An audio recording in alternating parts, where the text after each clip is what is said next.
Assalamualaikum warahmatullahi wabarakatuh.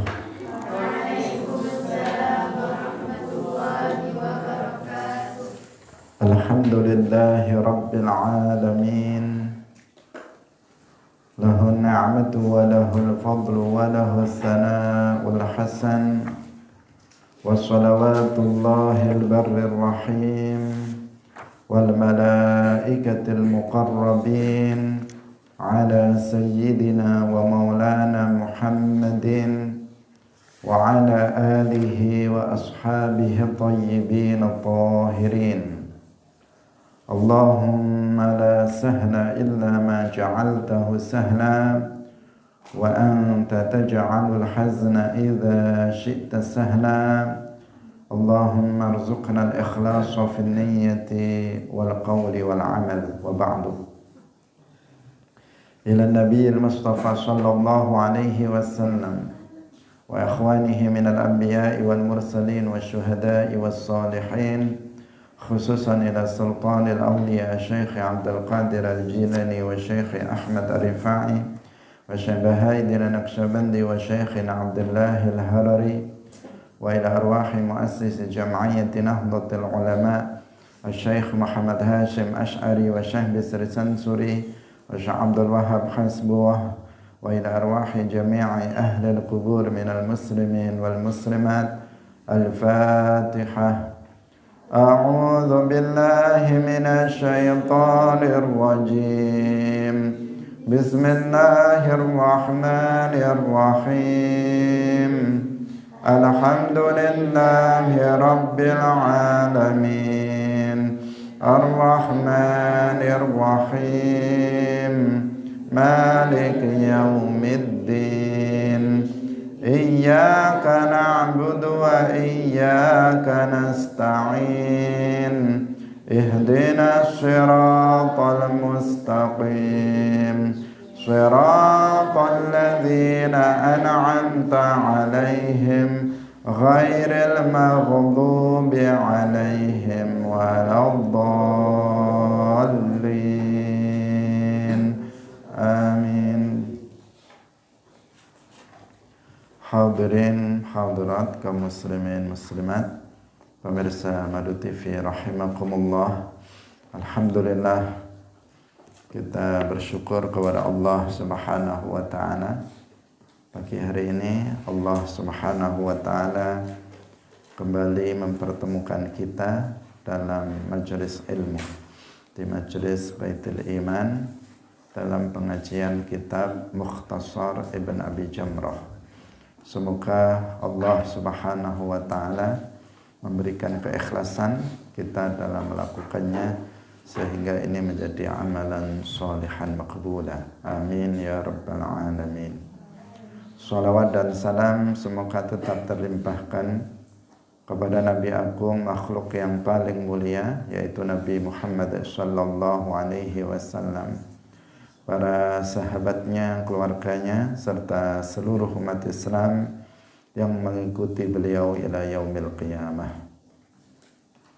Hadirin rahimakumullah, kita ikhlaskan niat kita masing-masing, kita ngaji lillahi ta'ala.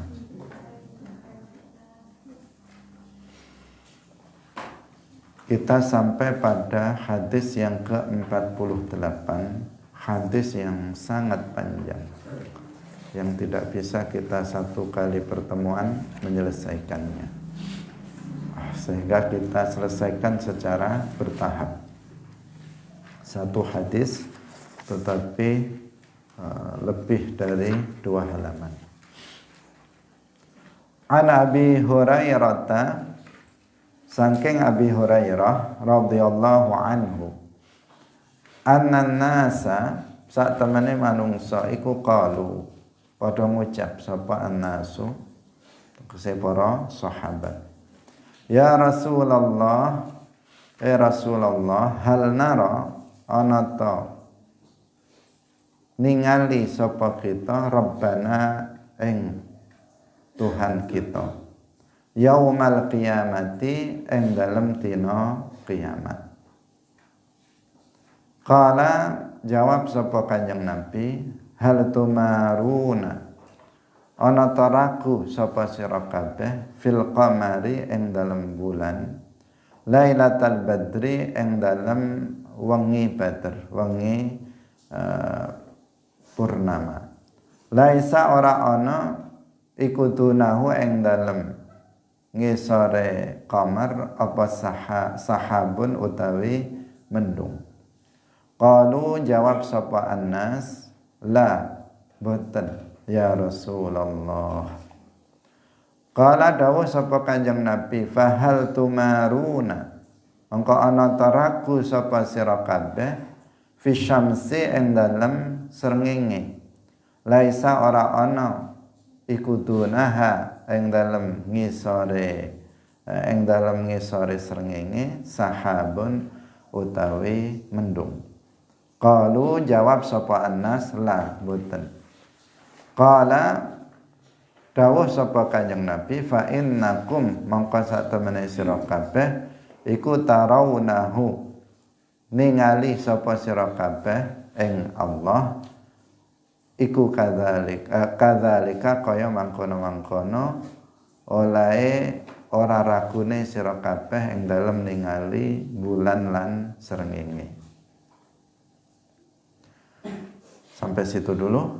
Diriwayatkan dari Abi Hurairah radhiyallahu anhu bahwasanya manusia, para sahabat itu bertanya kepada Nabi, wahai Rasulullah, apakah kita itu bisa melihat Tuhan kita di dunia ini atau pada hari kiamat, ya bukan di dunia, pada hari kiamat?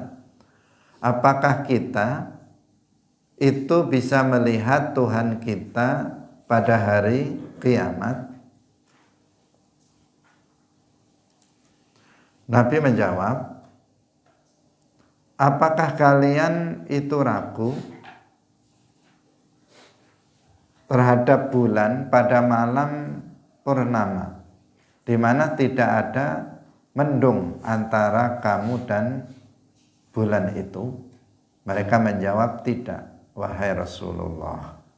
Nabi bertanya lagi, apakah kalian itu ragu terhadap matahari ketika tidak ada mendung di antara matahari dan kamu? Mereka menjawab, tidak, wahai Rasulullah. Kemudian Nabi bersabda, fa innakum tarawunahu kadzalika, maka sesungguhnya kalian itu akan melihat Allah juga. Hadirin rahimakumullah. Bagian awal dari hadis ini menjelaskan tentang masalah ru'yatullah, masalah melihat Allah subhanahu wa ta'ala,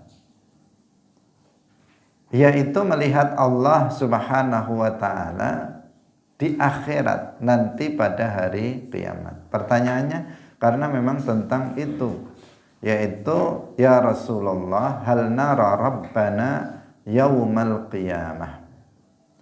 Karena kalau melihat Allah di dunia, maka sudah diterangkan dalam hadis yang lain bahwa manusia tidak akan melihat Allah di dunia.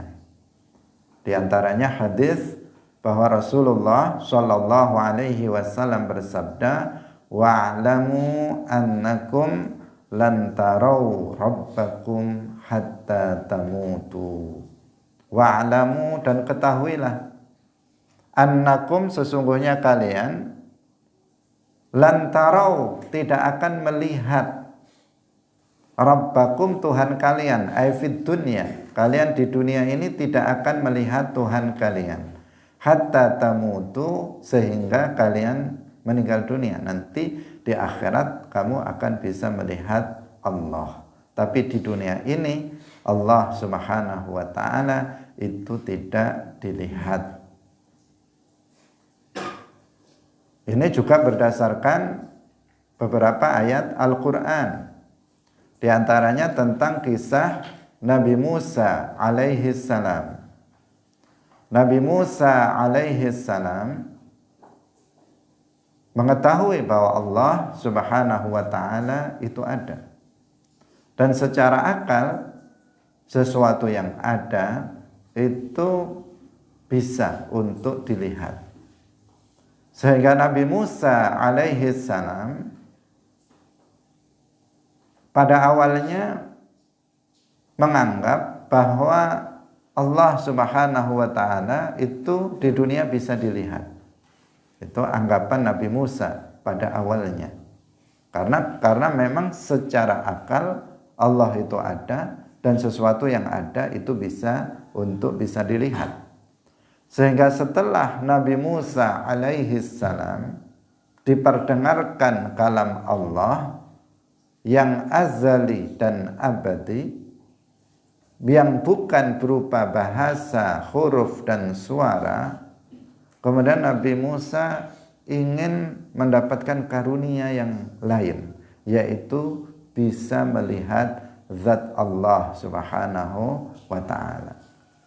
Sehingga Nabi Musa alaihi salam kemudian meminta kepada Allah agar diperlihatkan zat Allah yang azali dan abadi, yang bukan berupa benda, bukan berupa jisim, yang tidak disifati dengan sifat-sifat benda, yang tidak memiliki bentuk dan ukuran, yang ada tanpa tempat dan ada tanpa arah.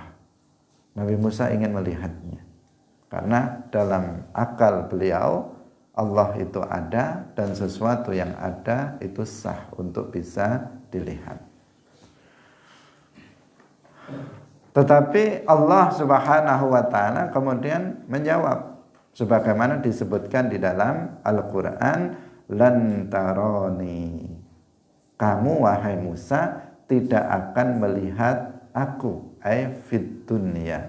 Maksudnya di dunia ini kamu tidak akan melihat aku. Nah, ini sesuai dengan hadis yang disebutkan tadi, bahwa Rasulullah Shallallahu alaihi wasallam bersabda, wa'lamu annakum lan tarau rabbakum hatta tamutu. Ketahuilah bahwasanya kalian tidak akan melihat Tuhan kalian sampai kalian mati. Artinya di dunia ini Allah Subhanahu wa ta'ala itu tidak bisa dilihat dengan mata yang faniyah. Dalam ayat yang lain disebutkan la tudrikuhul absar. Artinya penglihatan mata di dunia ini tidak akan bisa menjangkau, tidak akan bisa melihat Allah Subhanahu wa ta'ala. La tudrikuhul absar ay fid dunya, lan tarani ay fid dunya. Sedangkan di akhirat maka Allah Subhanahu wa ta'ala itu bisa dilihat. Ayat yang menunjukkan itu diantaranya adalah firman Allah Subhanahu wa ta'ala, wujuhu yawma idzin nadhirah ila rabbiha nadhirah. Wujuhu yawma idzin nadhirah. Wajah-wajah orang-orang beriman, para penduduk surga itu bergembira, berseri-seri. Kenapa wajah mereka bergembira, berseri-seri penduduk surga?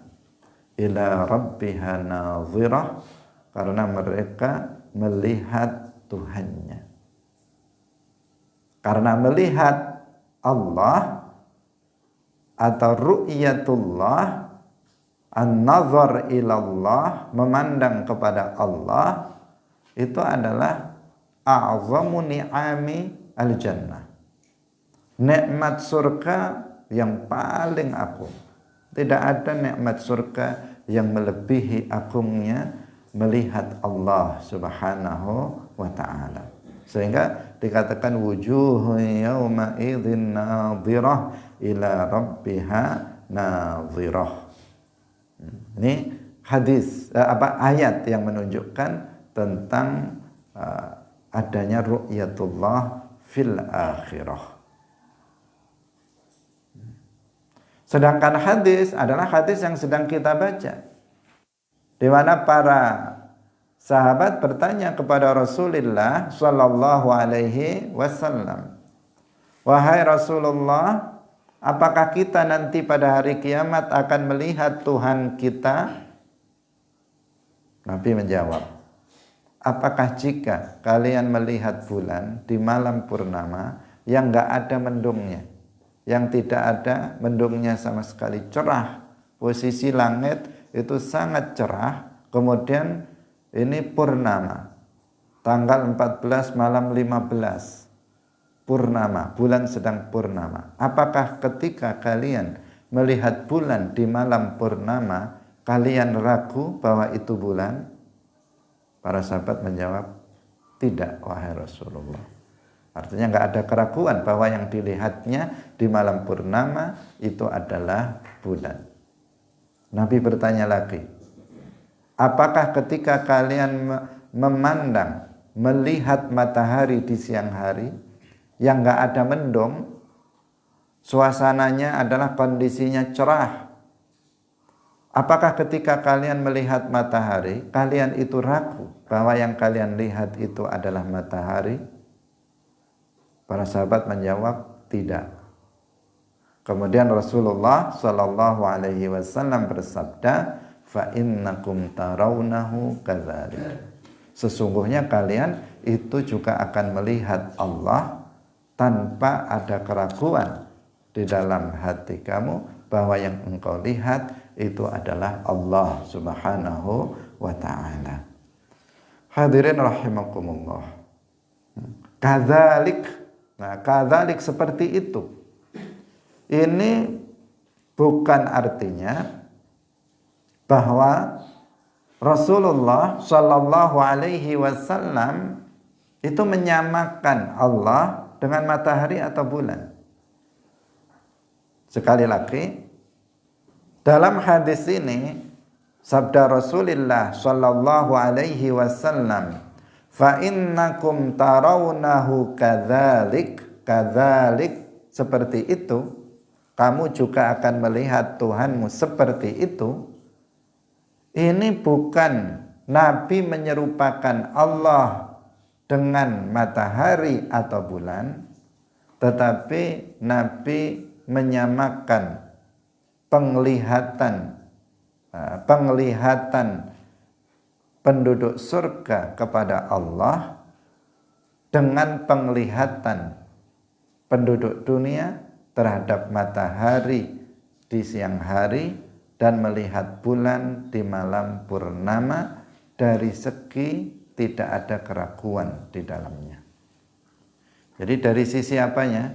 Jadi yang disamakan apa? Bukan Allah, tetapi penglihatan manusia kepada Allah dengan penglihatan manusia kepada bulan di malam purnama dan penglihatan manusia terhadap matahari di siang hari yang enggak ada mendung. Dari sisi apa? Enggak ragu. Sebagaimana kita enggak ragu ketika melihat bulan di malam purnama bahwa yang kita lihat itu adalah bulan, bukan bintang atau lainnya. Demikian juga di dalam surga ketika kita melihat Allah, kita tidak ragu bahwa yang kita lihat itu adalah Allah, bukan selainnya. Sebagaimana kita tidak ragu ketika kita melihat matahari di siang hari, bahwa yang kita lihat itu adalah matahari, bukan lainnya. Demikian juga ketika kita melihat Allah kita di dalam surga, itu kita tidak ragu bahwa yang kita lihat adalah Allah Subhanahu wa ta'ala, bukan selainnya. Jadi yang disamakan adalah dari sisi penglihatannya, bahwa dalam hal melihat Allah itu tidak ada keraguan bahwa yang dilihatnya itu Allah, sebagaimana enggak ada keraguan ketika melihat bulan di malam purnama dan ketika melihat matahari di siang hari yang tidak ada mendung. Paham? Nah, jadi bukan menyamakan Allah itu seperti bulan atau Allah itu seperti matahari, tidak. Karena Allah yang menciptakan matahari tidak akan serupa dengan ciptaannya dengan matahari. Allah yang telah menciptakan bulan tidak akan serupa dengan ciptaannya yaitu bulan. Anna yushbihul khaliqu makhluqahu. Tidak mungkin sang pencipta itu menyerupai ciptaannya. Hadirin yang dirahmati oleh Allah Subhanahu wa ta'ala. Dalam masalah ru'yatullah, tentang masalah melihat Allah, ada 3 kelompok. Ada 3 kelompok yang saling berbeda pendapat. Yang satu menyimpang, yang 2 menyimpang, yang satu itu yang benar dan lurus. Yang satu yang benar tentu saja adalah kita Ahlus Sunnah wal Jamaah. Kemudian ada 2 kelompok ekstrim, kanan dan kiri. Yang pertama adalah Wahabi, kelompok Wahabiyah, atau yang skop lebih besar Musyabbihah, kelompok Musyabbihah. Karena Wahabi itu Musyabbihah hadzal asr. Kelompok Musyabbihah pada masa sekarang Wahabi. Kelompok Musyabbihah yaitu kelompok yang menyerupakan Allah dengan makhluknya. Mereka mengatakan bahwa ru'yatullah itu memang ada. Para penduduk surga nanti akan melihat Allah. Dan Allah Subhanahu wa ta'ala itu bertempat di dalam surga ketika penduduk surga melihat Allah. Memiliki bentuk ukuran berupa jisim, berupa benda. Ini siapa? Kelompok mana? Kelompok Wahabi, kelompok yang menyimpang, sesat. Karena Allah Subhanahu wa ta'ala itu laisa kamitslihi syai'. Tidak ada sesuatu pun yang menyerupainya. Allah tidak serupa dengan sesuatu pun dari makhluknya. Allah walam yakul lahu kufuwan ahad. Tidak serupa dengan sesuatu pun dari makhluknya. Tidak ada sekutu baginya, tidak ada serupa baginya, tidak ada tandingannya. Itu adalah Allah Subhanahu wa ta'ala. Sedangkan orang Wahabi mengatakan bahwa Allah Subhanahu wa ta'ala itu seperti halnya manusia yang berupa jisim dan memiliki memiliki bentuk dan ukuran beranggotakan badan. Ini siapa? Satu kelompok Musyabbihah. Kemudian ada kelompok yang di kiri, namanya kelompok Mu'tazilah. Kelompok Mu'tazilah, mereka mengatakan bahwa Allah Subhanahu wa ta'ala tidak bisa dilihat. Sebagaimana Allah itu tidak bisa dilihat di dunia, menurut mereka Allah Subhanahu wa ta'ala juga tidak bisa dilihat nanti di akhirat. Itu kelompok Mu'tazilah. Mereka menafikan ru'yatullah. Mereka tidak meyakini ru'yatullah. Karena dalam pandangan akal mereka, akal keliru mereka, akal bodoh mereka mengatakan bahwasanya sesuatu yang bisa untuk dilihat itu harus berupa benda yang bersifatan dengan sifat benda. Sementara Allah itu bukan benda, sehingga Allah itu tidak bisa dilihat. Tidak bisa dilihat di dunia, juga tidak bisa dilihat di akhirat. Ini menurut siapa? Menurut kelompok Mu'tazilah. Logika mereka keliru. Menurut mereka sesuatu yang bisa dilihat itu harus berupa benda.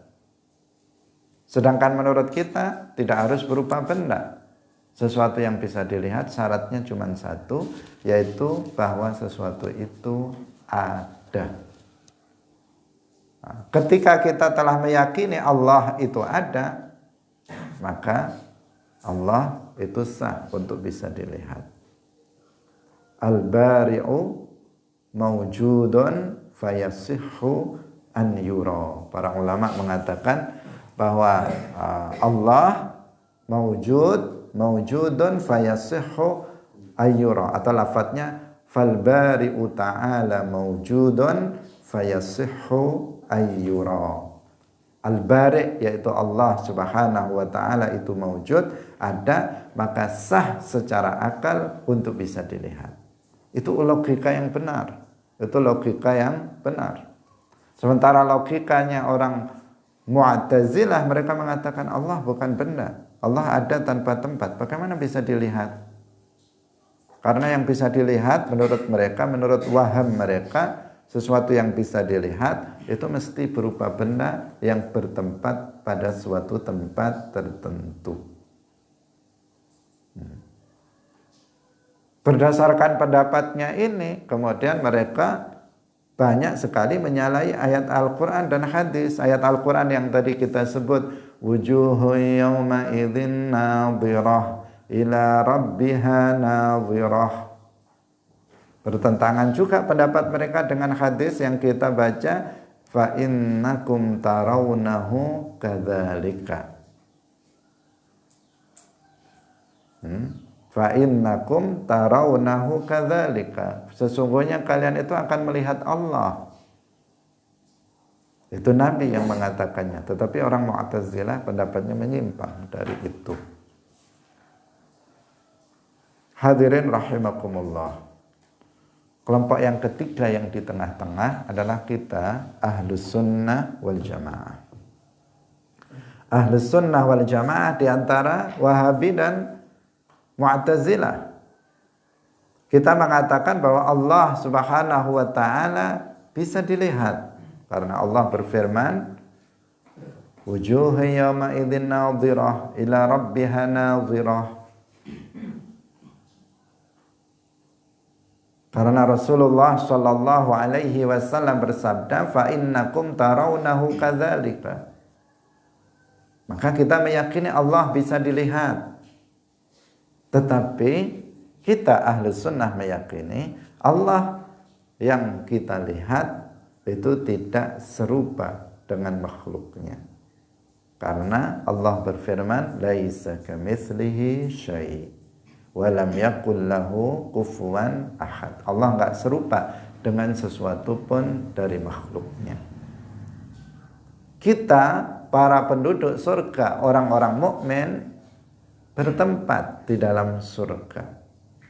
Tetapi Allah Subhanahu wa taala yang dilihat, yang kita lihat itu tidak bertempat, tidak berada di dalam surga, juga tidak di luar surga.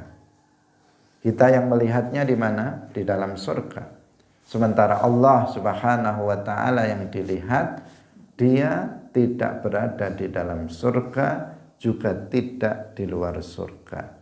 Tidak di depan, tidak di belakang, tidak di kanan, tidak di kiri, tidak di atas, tidak di bawah. Tidak berada di suatu tempat tertentu. Siapa yang bertempat? Penduduk surga yang bertempat. Tetapi Allah Subhanahu wa taala ada tanpa tempat. Dan Allah Subhanahu wa taala Maha Kuasa. Allah Maha Kuasa untuk memperlihatkan zatnya yang bukan benda, yang bukan jisim, yang ada tanpa tempat, tanpa arah, kepada para penduduk surga. Allah Maha Kuasa. Sebagaimana Allah Maha Kuasa untuk memperdengarkan kalamnya yang bukan bahasa, huruf dan suara. Kita kan nggak bisa membayangkan bagaimana ada suara, dia ada kalam, dia bukan suara, bukan huruf, bukan suara. Nggak bisa kita membayangkannya. Bagaimana mendengar sesuatu yang dia bukan suara. Tetapi Allah Maha Kuasa untuk memperdengarkan kalamnya yang bukan bahasa, bukan huruf dan suara. Allah juga Maha Kuasa untuk memperlihatkan zatnya yang bukan benda, yang bukan jisim, yang ada tanpa tempat, ada tanpa arah. Nah, bisa difahami? Itu keyakinan kita Ahlus Sunnah wal Jamaah. Hadirin rahimakumullah.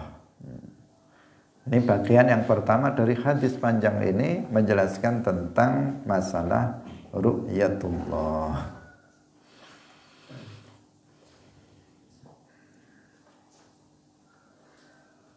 Kemudian kita lanjutkan pada lanjutan hadis. Yuhsyarun nasu yaumal qiyamah. Yuhsyaru ten kumpulaken sapa annasu manungsa yaumal qiyamati ing dalem dina kiamat. Fayaqulu nuli dawuh sapa malaikat, Man kana ya'budu syai'an falyattabi'hu. Man utahe sapane wong iku kana ana sapa man iku ya'budu nyembah sapa man syai'an ing suwi-wiji kang saliyane Allah. Falyattabi'hu mongko manut sapa man ing syai'an.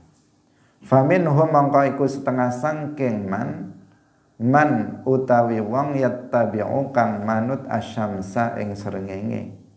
Wa minhum lan iku setengah sangking man utawi wong yattabi'u kang manut sapa man al-qamara ing bulan. Wa minhum lan iku setengah sangking man utawi wong yattabi'u kang manut sapa man at-tawaghita itu jamak dari taghut, artinya adalah setan atau berhala, setan dan berhala. Wa tabaqa lan tetap apa hadhil ummatu umat iki fiha ing dalam hadhil ummah munafiquha utawi pira-pira wong munafike hadhil ummah. Fayatihim nuli teko. Nah, di sini datang bukan berarti apa? Bukan berarti berpindah dari satu tempat ke tempat yang lain. Ini namanya hadis mutasyabihat. Sehingga ketika dikatakan datang, di sini bukan Allah datang berpindah dari satu tempat ke tempat yang lain, tetapi yang datang adalah kudratuhu, kekuasaan Allah Subhanahu wa ta'ala.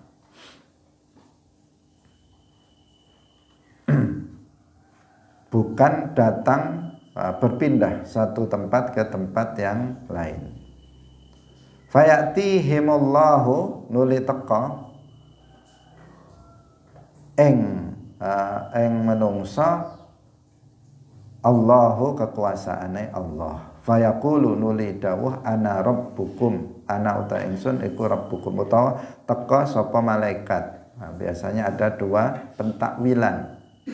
Yang datang itu malaikat dengan perintah Allah, atau yang datang itu adalah kudrah Allah. Fayaqulu nuli dawuh sapa malaikat meriwayatkan dari Allah bahwa Allah berfirman ana rabbukum, ana utawi ingsun iku rabbukum pangeran sira kabeh.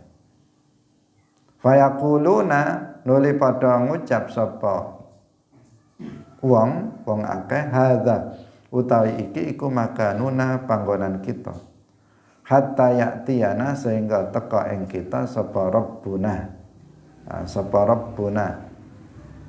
Fa idza jaa rabbuna, tatkalane wis teka sapa rabbuna pangeran kita, teka tadi dikatakan apa? Datang, bukan datang berpindah dari satu tempat ke tempat yang lain. Arafnahu, mongko kenal sapa kita ing rabbuna. Hadirin rahimakumullah, sampai di sini dulu. Bagian yang berikutnya dari hadis ini menjelaskan yaitu tentang kiamat, tentang beberapa kejadian di hari kiamat. yaitu bahwa nanti pada hari kiamat manusia itu akan dikumpulkan, yaitu setelah manusia dikeluarkan dari kuburnya masing-masing yang disebut dengan al-ba'tsu. Jadi ketika kiamat telah terjadi, diawali kiamat itu dengan bangkitnya manusia atau keluarnya manusia dari dalam kuburnya. Jika orang-orang itu termasuk jasadnya yang hancur, sudah hancur dimakan oleh tanah, maka Allah Subhanahu wa taala akan mengembalikan jasadnya seperti sedia kala. Kemudian Allah membangkitkannya dari dalam kubur, mengeluarkannya dari dalam kubur. Sedangkan orang-orang yang jasadnya itu memang tidak dimakan oleh tanah seperti para nabi, jasadnya para nabi, jasadnya orang-orang yang mati syahid dalam peperangan, jasadnya sebagian para wali yang masih utuh, maka mereka dibangkitkan secara langsung dengan jasad yang masih utuh tersebut. Nah, setelah manusia itu dibangkitkan dari dalam kuburnya, setelah mereka keluar dari dalam kuburnya, maka kemudian manusia dikumpulkan di mahsyar. Manusia dikumpulkan di mahsyar. Nah, mahsyar itu tempat berkumpul. Dikatakan bahwa tempat berkumpulnya itu adalah di daerah Syam. Di daerah Syam. Syam itu daerah sekarang induknya adalah Palestina. Itu Syam, Palestina, kemudian Syria, kemudian Lebanon, Yordania, ini utuh semuanya bagian dari Syam. Ada bagian dari Mesir, kemudian ada bagian dari Irak, bagian kecil dari Irak. Ini yang disebut dengan daerah Syam, daratan Syam. Nah, mahsyar itu di sana.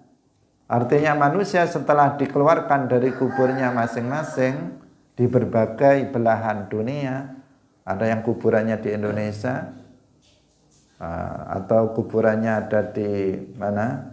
Di Sumatera, di Jawa, di Riau, di Aceh, di sana di pelosok, di tengah laut, di Panipahan misalnya, kuburannya ada di sana. Nanti apa? Kuburannya akan dibuka, kemudian dia akan keluar dari dalam kuburnya. Setelah itu kemudian digiring, dikumpulkan ke arah Syam, di daerah Syam di sana, di Timur Tengah.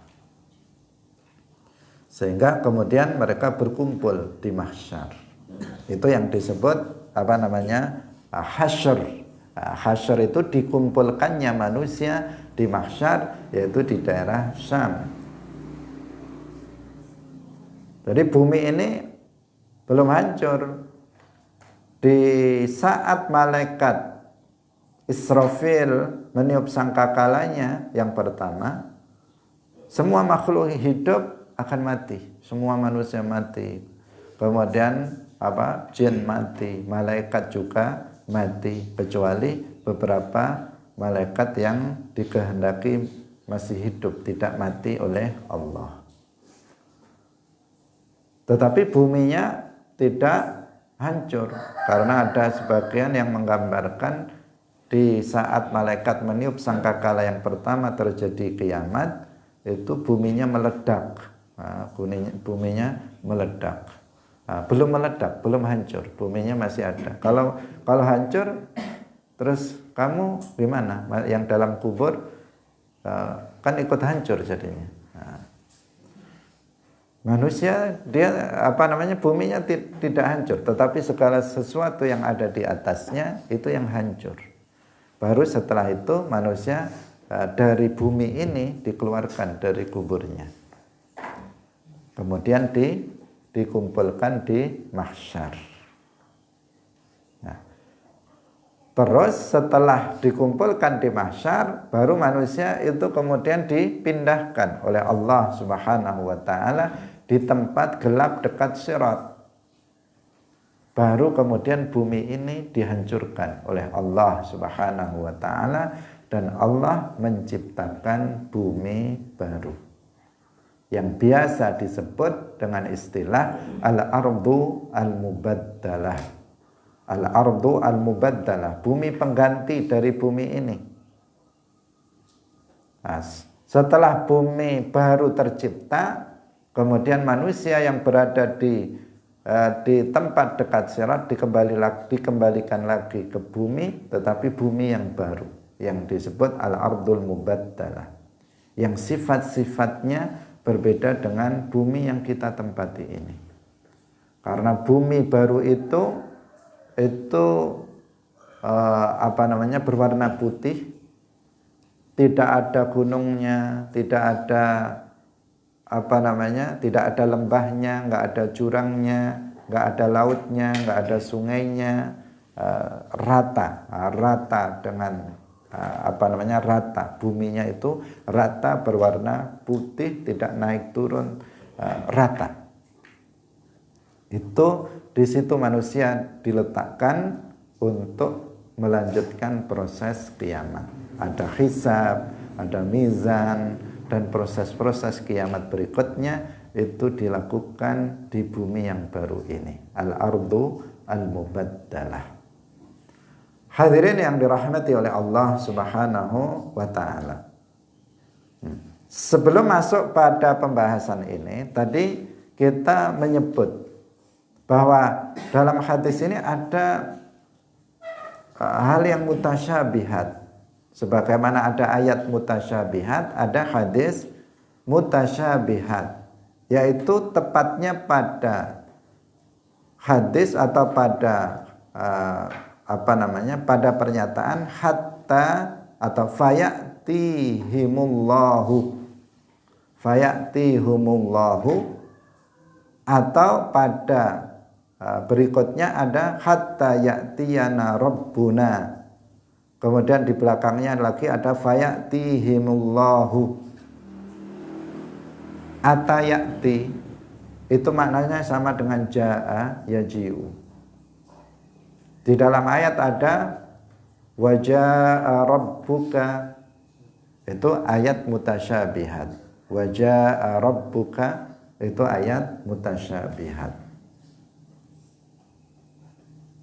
Sama dengan ya'tihimullahu, atayati dengan ja'a yaji'u maknanya sama.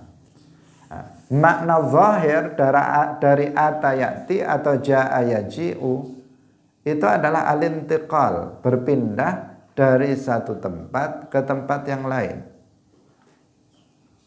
Ketika saya tadi sebelum jam 5 belum ada di sini, kemudian saya ke sini, maka artinya saya telah datang. Saya telah datang. Datang berpindah dari tempat saya di rumah, kemudian berpindah ke tempat di aula ini. Itu namanya datang, ja'a atau atayati ja'a yaji'u. Secara bahasa, makna zahirnya berpindah dari satu tempat ke tempat yang lain. Sementara kita meyakini Allah nggak serupa dengan makhluk. Maka Allah Subhanahu wa ta'ala tidak disifati dengan sifat bertempat, dan tidak disifati dengan sifat berpindah dari satu tempat ke tempat yang lain. Maka ayat maupun hadis ini dalam memahaminya, para ulama menggunakan metode takwil. Karena zahir, makna zahir dari ayat waja'a rabbuka dan makna zahir dari hadis yang menyatakan fayatihimullahu, itu makna zahirnya Allah itu bertempat dan berpindah dari satu tempat ke tempat yang lain. Dan makna seperti ini bertentangan dengan laisa kamitslihi syai'. Makna zahir dari hadis atau ayat tadi itu bertentangan dengan laisa kamitslihi syai', bertentangan dengan akidah ahli sunnah wal jamaah bahwa Allah itu ada tanpa tempat. Maka kemudian ditakwil. Kalau waja'a rabbuka, banyak periwayatan dari para ulama tentang pentakwilannya. Di antaranya dari Imam Ahmad bin Hanbal radhiyallahu anhu yang beliau mengatakan waja'a rabbuka ay ja'at qudratuhu ay atharun min qudratihi ay ja'at qudratuhu ay atharun min qudratihi, yang datang itu adalah asar dari kudrah Allah Subhanahu wa taala. Ini Imam Ahmad bin Hanbal tentang ayat waja'a rabbuka.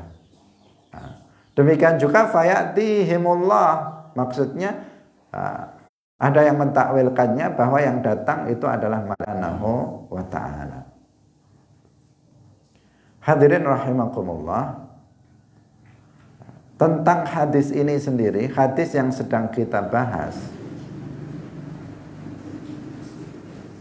ini disebut hadisnya, status hadis ini adalah hadis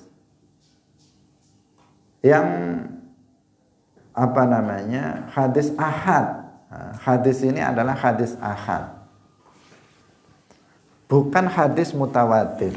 Itu tentang status hadis ini. Status hadis panjang yang kita baca ini adalah hadis ahad.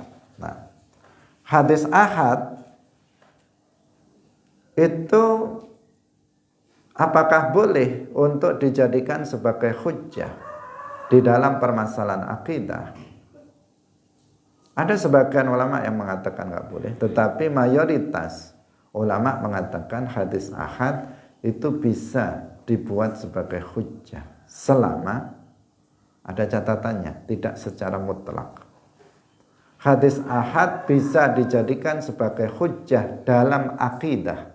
Kita bicara dalam akidah. Kalau selain akidah, maka boleh. Hadis dhaif pun dalam fadhailul a'mal bisa untuk digunakan selama tidak dhaif sekali. Ya, ini kita berbicara tentang permasalahan akidah, karena hadis ini berbicara tentang akidah. Hadis panjang ini berbicara tentang masalah akidah. Kemudian hadis ini statusnya adalah ahad. Ahad itu yang diriwayatkan pada setiap generasinya oleh para perawi yang tidak mencapai bilangan mutawatir. Misalnya dari generasi sahabat diriwayatkan satu orang saja, dari tabi'in diriwayatkan satu atau dua orang, dari tabi'in hanya satu atau dua orang. Ini yang disebut dengan ahad, hadis ahad. Kalau mutawatir itu pada setiap level perawi itu diriwayatkan oleh para perawi yang jumlahnya sangat banyak, yang tidak mungkin mereka itu bersepakat untuk bohong. Itu yang disebut dengan mutawatir. Dalam mustalahul hadis ini dipelajari.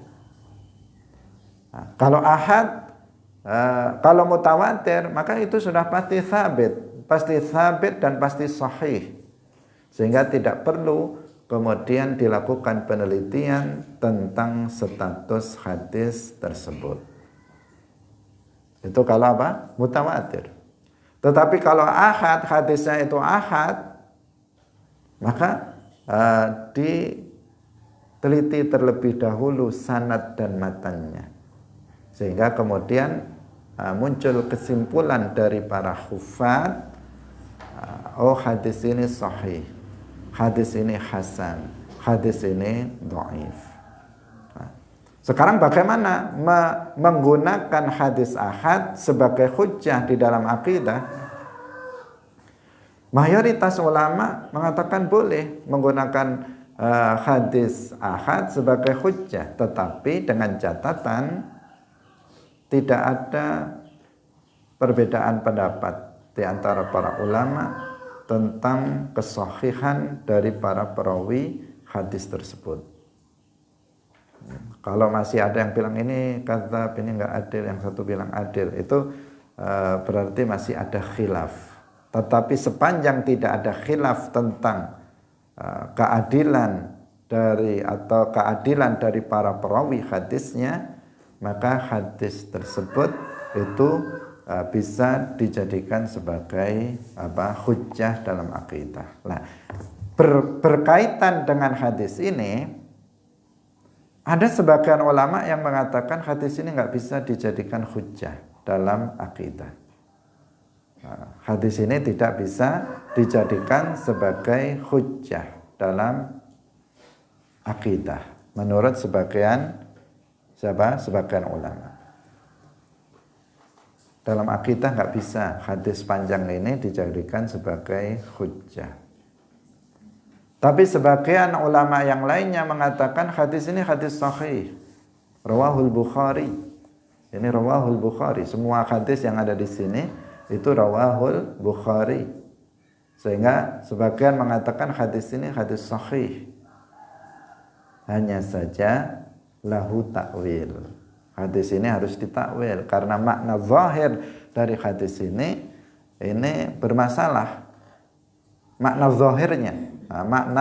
zahirnya itu bermasalah, sehingga untuk memahaminya dengan benar harus dilakukan takwil. Karena jika diambil secara zahirnya, maka akan menjadi dikatakan bahwa Allah Subhanahu wa taala itu bertempat. Kemudian pada hari kiamat Allah itu berpindah dari satu tempat ke tempat yang lainnya. Ya'ti atau ja'a sebagaimana disebutkan di dalam hadis ini atau dalam ayat wa ja'a rabbuka. Nah, maka hanya ada dua pendapat ini. Yang satu mengatakan hadis ini nggak bisa dibuat hujjah dalam akidah. Sebagian yang lain mengatakan hadis ini sahih, bisa dibuat sebagai hujjah. Hanya saja pada bagian yang mutasyabihat itu harus ditakwil, tidak boleh untuk dipahami secara dengan makna zahirnya. Hadirin rahimakumullah, tentang maknanya insyaallah kita jelaskan dalam pertemuan berikutnya. Karena waktunya sudah habis. Barakallahu fikum, wallahul muwaffiq ila aqwamit thariq. Wassalamualaikum warahmatullahi wabarakatuh. La ilaha illallah. Allahumma salli ala sayyidina Muhammad wa ala alihi wa sahbihi wa sallim. Rabbi ghfirli wa liwalidayya wa lil mu'minina wal mu'minat.